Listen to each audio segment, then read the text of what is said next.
bilamba bandi ko filmer bango babino zana bino bolakisa bino na TV ba internet et tout soma wala to ka bakokaki okena bopete te abandu ko tsamuno ko bandi ko beta nzela babeti nzela bazo ya ti IP crime tsobe ipnini pe crime bakomi na niveau ya comment ya galaxie amisali kaka na bilamba asubi. Peu importe likambo oyo papa Gabi asalaki ezali important te tope yango te pesi droit ya ko ete vie. Justice pour papa Gabi. Justice pour papa Gabi. Na kotiela bino audio ya ndenge nini mutauti sur place na parquet azo expliquer ndenge ni makambo ezolekana. Certes lelo bakokanga bato wana nyonso oyo basinyaki nini bakangaki ye tout ça là. Mais mutu akozonga na bomoi te bana na ye nani akobokolo mwasi na ye. C'est vrai que bamisu bazoloba eza soni liwa ya soni te aya ya yo poto moni te ekosala pasi eza ko déranger et tout ça là par rapport à la circonstance par rapport à nini mais yango te pesi droit ba ote mutu vie nga na koma kotuna soki na police na biso bakuluna mbakoma ba policier il faut reformer ça la sérieusement kuna na kati. Il faut que une formation à solo ba yeba nini bazo sala. Mwana mwasi na kutu o boyo ko audio tout à l'heure nenga koloba. Nini nde salami pona nini ba ye kolongola bango bilamba na balongoli bango parce que bakangaki bango depuis na kati ya ndako déjà ba sisa ida makamutu. Ba bi arrestation zaki na butu makasi. Nga na otangela bino na communiquer l'état congolais puis ces deux communiquer na otangela biso nous sommes communiqué 016 ministère de droits humains. Et lobby que nous sommes profondément consternés par le récent événement qui ont eu lieu à Kinshasa lors de l'interpellation d'un groupe de compatriotes qui avaient organisé une soirée privée. Nous dénonçons les actes posés par les agents de l'ordre censés protéger les citoyens et leurs biens. Ces éléments de la police nationale congolaise ont commis une grave violence des droits humains en publiant des images montrant la nudité des femmes présumées commanditaires de la mort de M. Gabi Bembi. Par cette occasion, nous sollicitons une enquête immédiate de services habilités afin que toute personne impliquée soit traduite en justice. Nous rappelons en outre à l'opinion autant national qu'international que la vie humaine est sacrée et que le respect des droits humains reste un élément essentiel dans un état de droit. État d'habitude, il y a droit ministère il y a droits humains parce que il faut normalement réagir par rapport il y a droits humains et l'autre côté nul n'est censé ôter la vie de l'autre. Rien du tout. Même celui qui venait de tuer les gens, boyebi que ba droit de l'homme et ba ko protéger même les assassins. Pourquoi? Parce que vie humaine est ali sacrée et que mutu moko tazali na droit ko ôter vie à mutu parce que ba pesi pouvoir moko ya koyeba ko arrêter qui que ce soit. Et linko lo baté so ba biso kende ko kanga batu moko boye yo kei oké ko kanga bango okomi ko sala ba bavure na onenge yo kanisi. Ezala raté. Na kotika bino boyoka audio ya avant na tokena na audio wana nazo tangela bino bato bakangi. Réellement batunini o bakangi nakati ya affaire oyo ezali communiqué à ministère de l'Intérieur et Sécurité police nationale congolaise oyo nde ba communiqué après ministère ya droits humains oyo ewutaki ko senga que justice esalema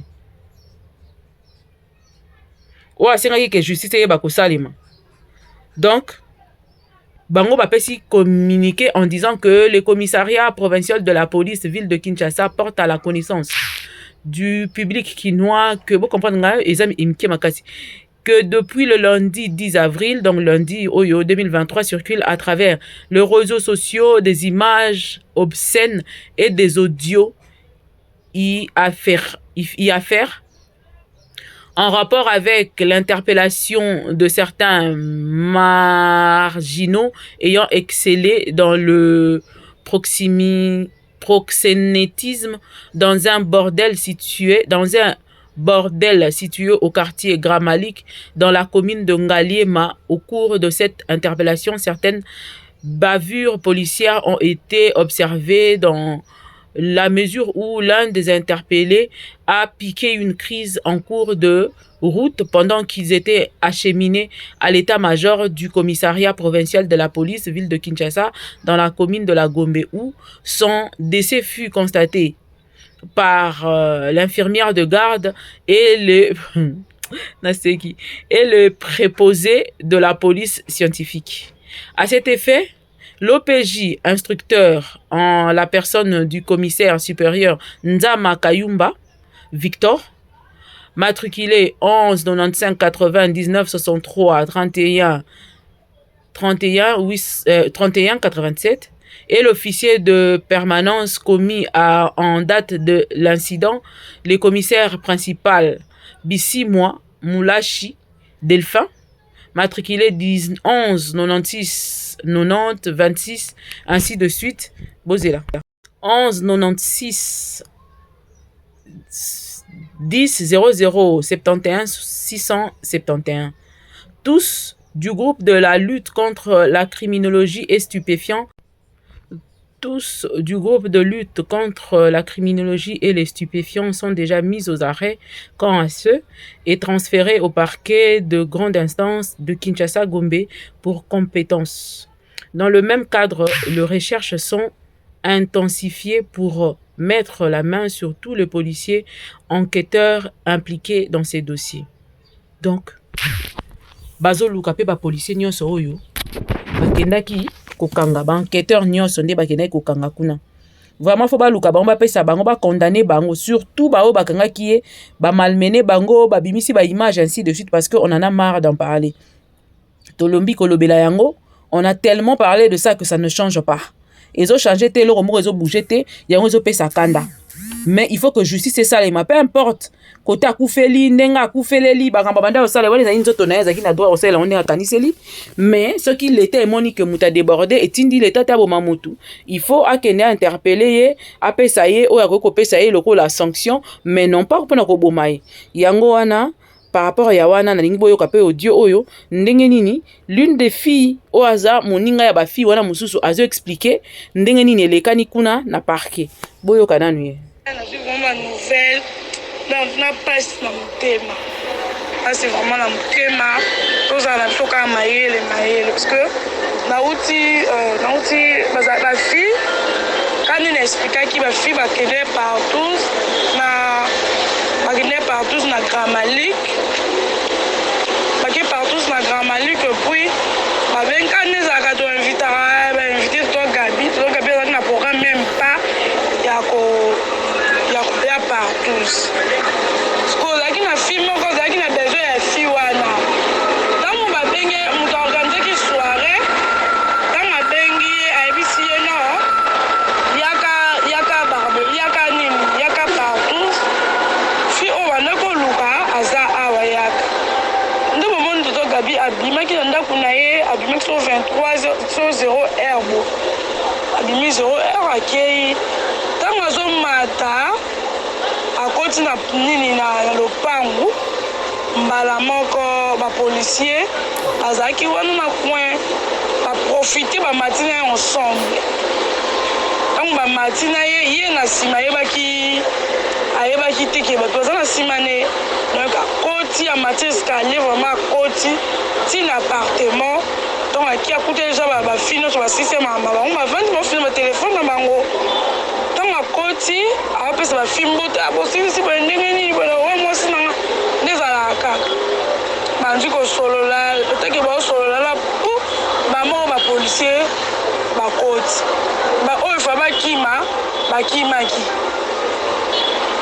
ye andi ko sa discussion ba policier bi mo kanga na ndenge nini ba policier mo bakati ba finance bilamba ti ba takala banzi ko filmer bango y compris tonton Gabi bandi ko filmer bango tonton Gabi atalaka ye aza responsable aza na bana ne tutu ye mpo motia monoko banosamwa discussion bapolisier ezalaka bendana bapolisier bakangi bafi balongoli bafi bilamba bandi kofilme bango babino eza na bino bokolakisa bino na tv bainternet etu soma wana toka bakokaki kokende kopete te abandi kotia monoko bandi kobeta ye nzela babeti ye nzela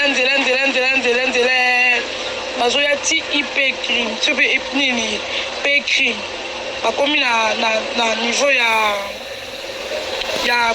ya galaxie amisali kaka na bilamba asubi maboko akufi donc bafi mosusu bakanga bango bazalaki na jipe la police na bapolisier mosusu bafi mosusu bazalaki na voiture ya tonton Gabi na bapolisier bazalaki kote mosusu donc asali bongo bafi bakomole bomonde bobomi mutu babomi ete asali crise basoto baloba bongo babomi ete asali crise babomi ete ma asali crise donc bakomi na pe crime wana bakitisi bafi nyonso bakoti bango na pe crime basoda oyo babetaki tonton Gabi bakimi bapolisi babetaki bakimi baoyo batikala fo batikala basali sambla na ntongo baloba ni mutu moko atikala mutu moko tofonga oyo asali crise na minute oyo bafi bazalaki na pe crime batindi bango na parke bafi nyonso bazosamba bi bakoboma bango mpo bango bandimi bakenda bango prison bango bakolobaka ya vérité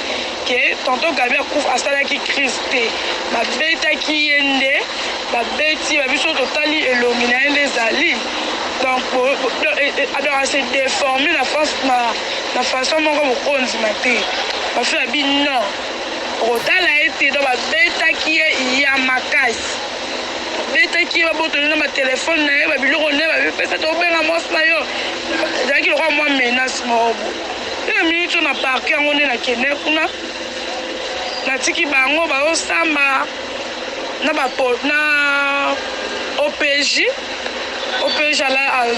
azalaki na garde jour wana bakangi ye mpe colonel moko bakangi ye na bamajor mibale baza kuna bakangi bango batiki bango kulu baosamba donc bafi baza wana donc pasi vraiment na motema pasi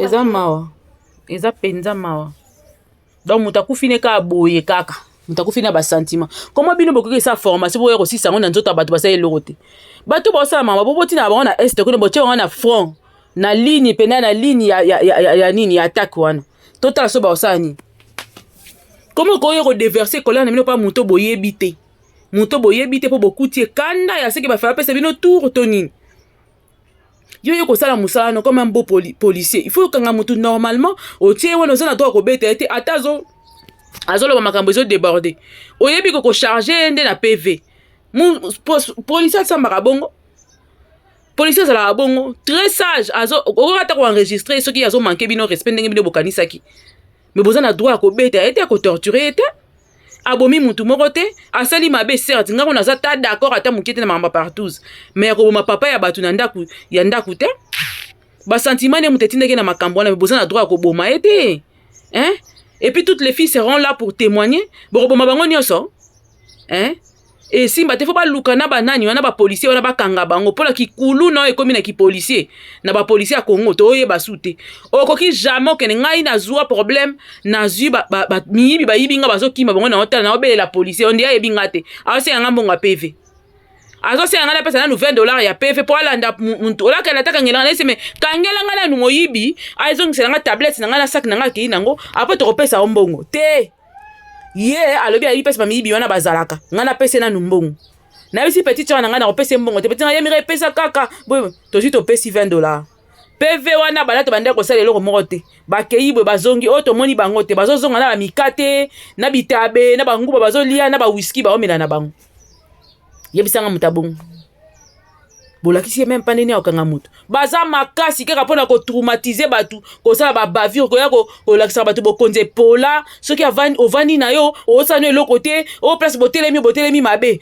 o nani oyo infraction babimisaka nani tomona yango te c'est honteux pour la police de ce pays eza soni mingi Et ce n'est pas le premier cas. Il y a un fils nini, un fils unique de sa maman. Babomi kaka na babona ko ba robeta o. O amidi mbiki na kati ya nini o. Kaka bongo ko beta na ko beta. Po ani ba tortura ka batu bongo. Po mutona salini ana secret de ta fois bimisa to nini. Ba policier bongo so bokangi bo tinda bango na este na bitumba pena place na kati wala pena ya bungananga wana soki buda nini wala bote wana. Abundela kuna makashi azo bimisela bato ya kobomaka bato ba innocent et bimela ekuna. Et comme trop penza ya kobomaka bato boye dans les vides ka boye. Ezo sala passe ezo pesa kanda. Justice pour papa Gabi. Peu importe partout zoni na boy kotola tokotala ngo sima mais nanu pona nanu ye nanu apesa nanu justice. Le reste on va voir ça après. Justice pour papa Gabi. Et anormal te. Donc ba congolais ba comme aussi la kaka boy. Kosi la boy ba Rwandais baza kuna ba mutazo sala bango eloko azati. Décision ko toko ka kozwa te. Mais to moni la ka bandeko na biso moto bo mabango. Pour que ça ba plaisir na ye moko boye et déborder. Kanga ekene na ye normalement, tangela ba droit na ye,